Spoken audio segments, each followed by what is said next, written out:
जय माता दी दोस्तों, मैं आचार्य वसुधा आप सभी का हार्दिक अभिनंदन करती हूं आपके अपने YouTube चैनल गुरु सप्तऋषि ज्योतिष शिक्षण संस्थान की ओर से। दोस्तों, आज के वीडियो में हम आपसे बात करेंगे साप्ताहिक राशिफल के बारे में। कैसा रहेगा 17 अप्रैल 2023 से लेकर 23 अप्रैल 2023 तक का ये सप्ताह ग्रह गोचर की दृष्टि से आपकी राशि के लिए। लेकिन उससे पहले यदि आपने अब तक चैनल को सब्सक्राइब नहीं किया है तो प्लीज सब्सक्राइब कर दीजिए। साथ ही साथ बेल आइकॉन को जरूर दबा दीजिए ताकि आने वाले सभी महत्वपूर्ण वीडियो आपको समय से मिल सके। तो चलिए बात करते हैं साप्ताहिक राशिफल की। लेकिन हमेशा की तरह सबसे पहले इस सप्ताह के व्रत, पर्व और त्योहार।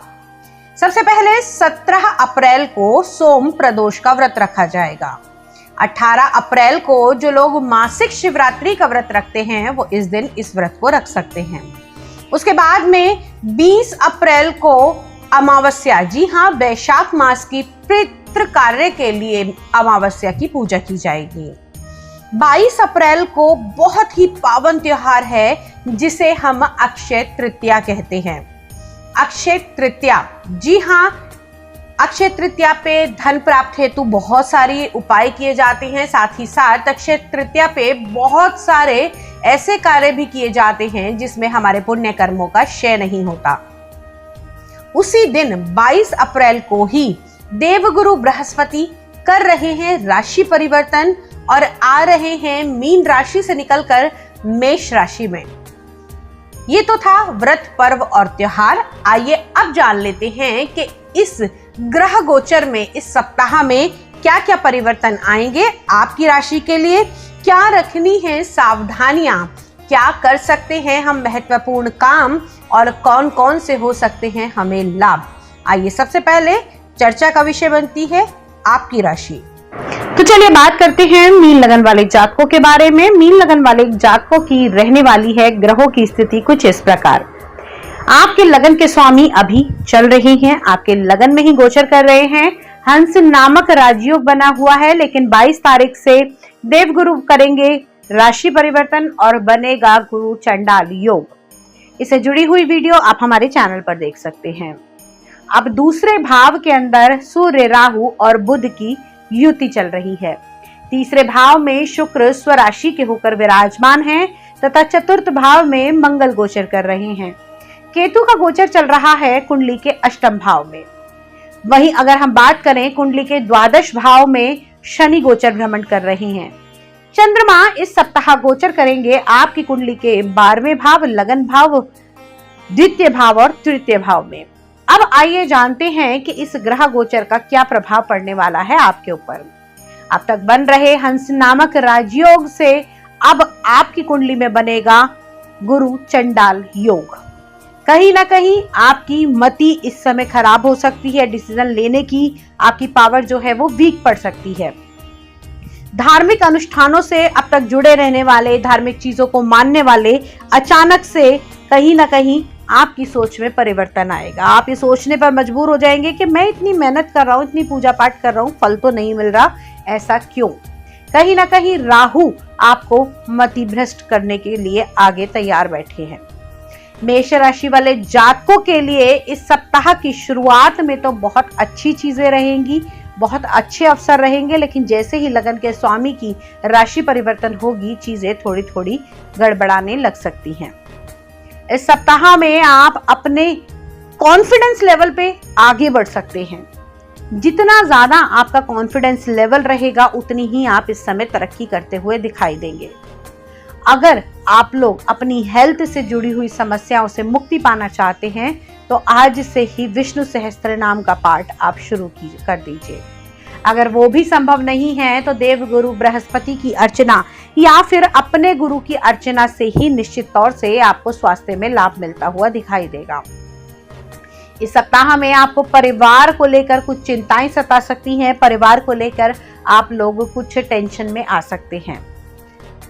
आप अगर सोशल मीडिया से जुड़े हुए हैं और अपना कार्य सोशल मीडिया के द्वारा ही करते हैं तो ये सप्ताह आपके लिए बहुत ज्यादा लाभवान रहने वाला है। इस सप्ताह में आपको कुछ ऐसे नए लिंक्स और कनेक्शन मिलेंगे जो आपको भावी लाभ पहुंचाएंगे। कारोबार की दृष्टि से ये सप्ताह आपके लिए अच्छा रहेगा। इस सप्ताह में आप कुछ लग्जीरियस जिसे हम कहते हैं कि यात्राएं करेंगे। आपको ऑफिस की तरफ से कुछ ऐसे टूर स्पॉन्सर किए जाएंगे जिसमें आपको अनेकानेक सुखों की अनुभूति होगी।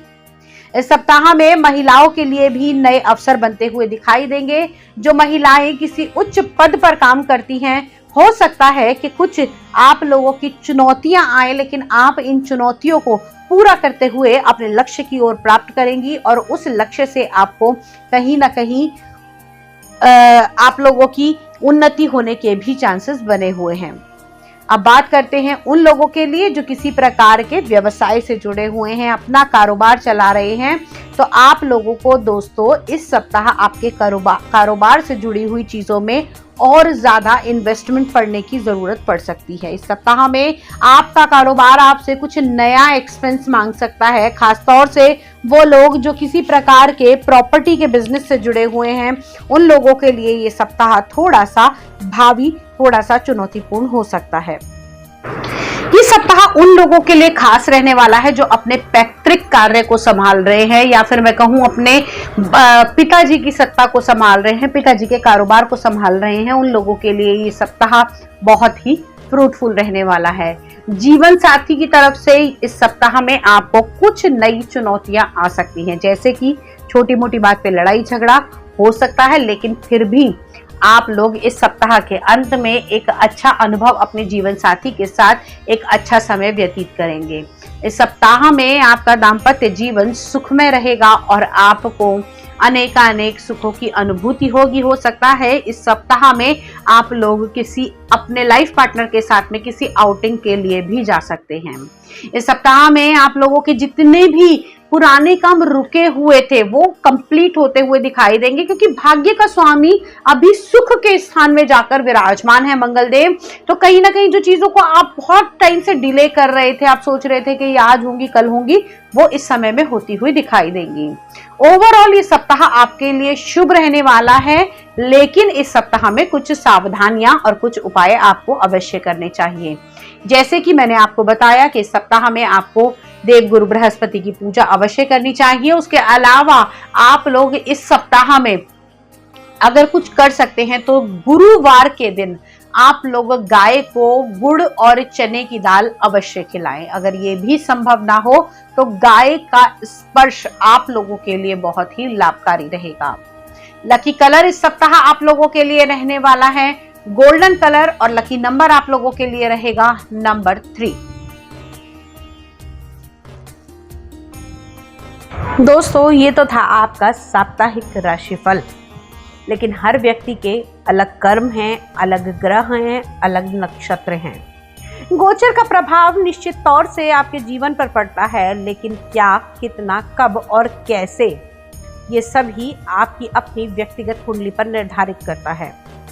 यदि आपके जीवन में कोई ऐसी समस्या है जिसका समाधान आपको नहीं मिल पा रहा है, या फिर मैं कहूँ कि ऐसी चीज़ें जो आप चाहकर भी नहीं समझ पा रहे हैं, बहुत ज़्यादा मेहनत कर रहे हैं, रिजल्ट नहीं मिल रहे, बहुत ज़्यादा कोशिशों के बाद भी सफलता हासिल नहीं हो रही, या काम बनते बनते लास्ट में आकर बिगड़ जाते हैं, तो हो सकता है कि आपके ग्रह नक्षत्रों की कोई ऐसी चीज़ हो जो आपको समझ में नहीं आ रही है।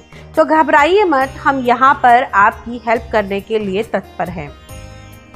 आप हमसे ज्योतिषीय सलाह ले सकते हैं, tarot card reading, numerology, astrology, ये सभी करवा सकते हैं, लेकिन उसके लिए आपको स्क्रीन पर दिए हुए नंबर पे कॉल करना होगा, अपॉइंटमेंट फिक्स करना होगा। तो देरी और दूरी किस चीज़ की है? फ़ोन उठाइए, नंबर घुमाइए, नंबर लगाइए और बात कीजिए। आज के वीडियो में इतना ही। अगले वीडियो में आपसे फिर से मुलाकात करूंगी। तब तक के लिए जय माँ भगवती।